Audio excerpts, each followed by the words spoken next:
मोहन भागवत जी का तो इशारा सीधे सीधे ऐसे ही नेताओं पर था कि हर मस्जिद में शिवलिंग देखना बंद कर दीजिए।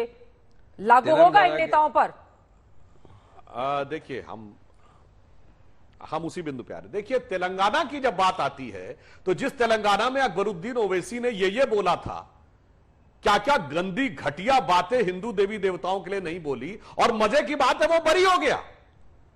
ऐसी गजब की पैरवी की तेलंगाना की सरकार ने चित्रा जी कि आज वो वीडियो अवेलेबल है, कोई जाके देख ले। और इतना ही नहीं, उसने कहा 800 साल हमने इस देश पे हुकूमत की है, और इतना ही नहीं किया है। अरे इतना ही नहीं किया, उसने कहा कि ये चार मीनार किसके बाप ने बनवाया था, ये लाल किला किसके बाप ने बनवाया था। यानी मुगलों को अपना बाप तक माना।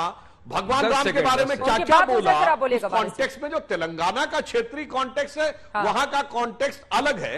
वहां पे कुछ बोला होगा जो संघ ने कहा है। कोर्ट से तो क्लीन चिट मिल गई, कोर्ट पर भरोसा नहीं है आप लोगों को सुधांशु जी, वो कोर्ट का हवाला दे रहे हैं।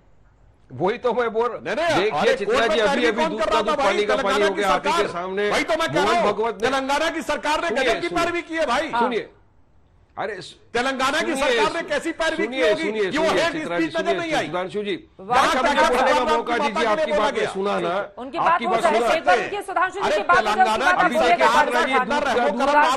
हो जाए, उसके बाद वारिस पठान जी आप बोलिएगा एक बार की बात हो जाए। ठीक है, वारिस पठान साहब, मैं सिर्फ 3 वाक्य कह दूं। पहली बात, मैं सिर्फ एक वाक्य कह दूं, यह अकबरुद्दीन ओवैसी ने बोला था कि नहीं हमने 800 साल इस देश पे हुकूमत की। हमने का मतलब क्या था? और यह उसने जो बोला था कि नहीं कि चार मीनार क्या तुम्हारे बाप ने बनवाया, क्या लाल किला तुम्हारे बाप ने बनाया, ये बाप का मतलब क्या था और किसके बाप से मतलब क्या था? इतनी देश की जनता भोली नहीं है कि सीधे सीधे मुगलों को बाप मानने वाली बात। अच्छा, अब मैं बोलूं क्या? नहीं, हाँ, सवाल भी सुन लीजिए वारिस पठान जी। ये मीठा मीठा गप गप कड़वा कड़वा थू थू तो नहीं चलेगा ना। राम मंदिर पर जब देश की सर्वोच्च अदालत फैसला देती है तो उसके तुरंत बाद असदुद्दीन ओवैसी सामने आकर कोर्ट के फैसले को लेकर क्या बातें कहते हैं, दोहराने की जरूरत नहीं है। और आप वही अब कोर्ट का हवाला देकर अकबरुद्दीन ओवैसी के मामले में कह रहे हैं कि कोर्ट के फैसले का सम्मान किया जाए। तो वही बातें ज्ञानवापी पर भी तो लागू होती हैं। ज्ञानवापी पर भी निचली अदालत की ओर से अगर कोई आदेश दिया जाता है तो उसको शक की नजर से क्यों देखते हैं आप लोग? देखिए चित्रा जी, अभी दूध का दूध पानी का पानी हो गया। किस तरह से सुधांशु जी ने अभी मोहन भागवत की बात को ठुकरा दिया। मोहन भागवत ने क्या कहा कि हमको कोर्ट के कायदे का पालन करना चाहिए। अकबर ओवैसी को तेलंगाना की कोर्ट ने रिकॉर्डिंग एविडेंस करने के बाद, सारे पक्षों को सुनने के बाद बाइज्जत बरी किया, मगर ये नहीं मानते। तो यही तो हम लोग का बोलना है ना कि ये बोलते कुछ और है, दिल में कुछ और है, जहन में कुछ और है, ये करने वाले कुछ और है। हमको तो संशय, और हम तो भुगत चुके हैं ना। दूध का जला हुआ छाछ भी फूक कर पिएगा। बाबरी के वक्त में यही कहता, आज भी अगर कोर्ट के कानून को मानते हैं तो सुप्रीम कोर्ट ने जब कह दिया कि बाबरी मस्जिद के टाइटल सूट की हियरिंग के वक्त भड़काऊ भाषण के मामले में कैसा मेहरबानी, तो क्या मोदी जी की मेहरबानी नहीं रहेगी? क्या मोदी जी की मेहरबानी को हम ऐसे माफ कर देंगे? मोदी जी की मेहरबानी नहीं हो सकती है क्या?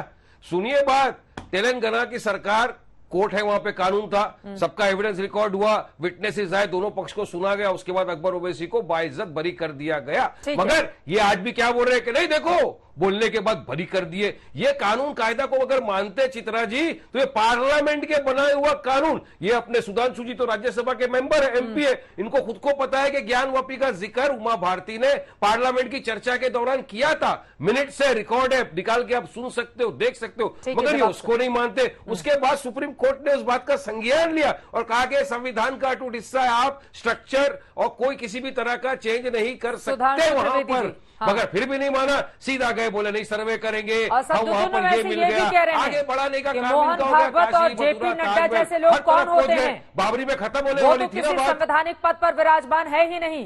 पीएमओ की ओर से मैसेज दिया जाए कि 1991 एक्ट के साथ खड़ा है देश, आएगा इस तरह का मैसेज? सुधांशु त्रिवेदी जी, अब जरा अकबरुद्दीन ओवैसी से बाहर निकलते हैं, आगे पहली बात मैं स्पष्ट कर दूं, नहीं मैं एक और बात बता दूं, वारिस पठान साहब, वो ये मामला ज्ञानवापी की तरह कोर्ट में नहीं था कि दो पक्ष हो, श्री राम जन्मभूमि तरह नहीं था दो पक्ष हो। आप क्या अकबरुद्दीन ओवैसी में जानते कौन दो पक्ष थे? एक तरफ थे अकबरुद्दीन ओवैसी MIM और दूसरी तरफ तेलंगाना की सरकार। अरे जब दोनों ही मिलकर एक हो गए तब तो क्या होना? अरे भाई साहब, ज्ञानवापी के अंदर तो आप आप लोगों ने पूरा तेलंगाना बोल घुमा सरकार ने दिया। शब्द कितना 5 याचिकाकर्ता हमारी जो हिंदू बहनें थी वो गई थी सुप्रीम कोर्ट इजाजत मांगने कि हमको परमिशन दी जाए, मगर आप तो सीधा आ गए मंदिर के अंदर बाबा मिल गए करके। ठीक है, एक बार उनकी बात हो जाए उसके बाद आप बोलिएगा सुधांशु जी।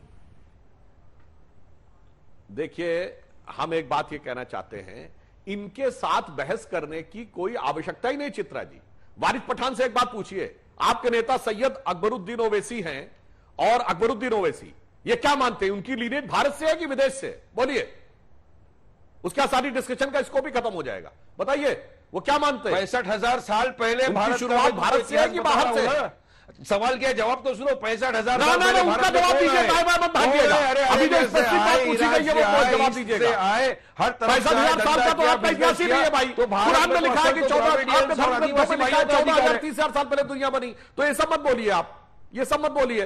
नहीं, अभी आपसे जो पूछा गया, अकबरुद्दीन ओवैसी और अकबरुद्दीन ओवैसी कहां से मानते हैं सबसे पहले हजरत आदम अलैहिस्सलाम आए? देखिए, जवाब नहीं दे पा रहे हैं।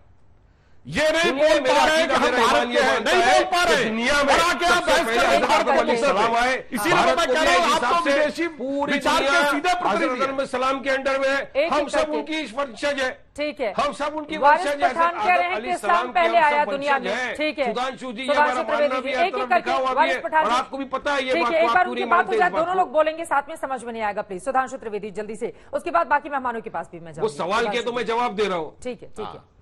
मैं कह रहा हूं, अब देखिए, आपके दर्शकों के सामने दूध का दूध पानी का पानी हो गया।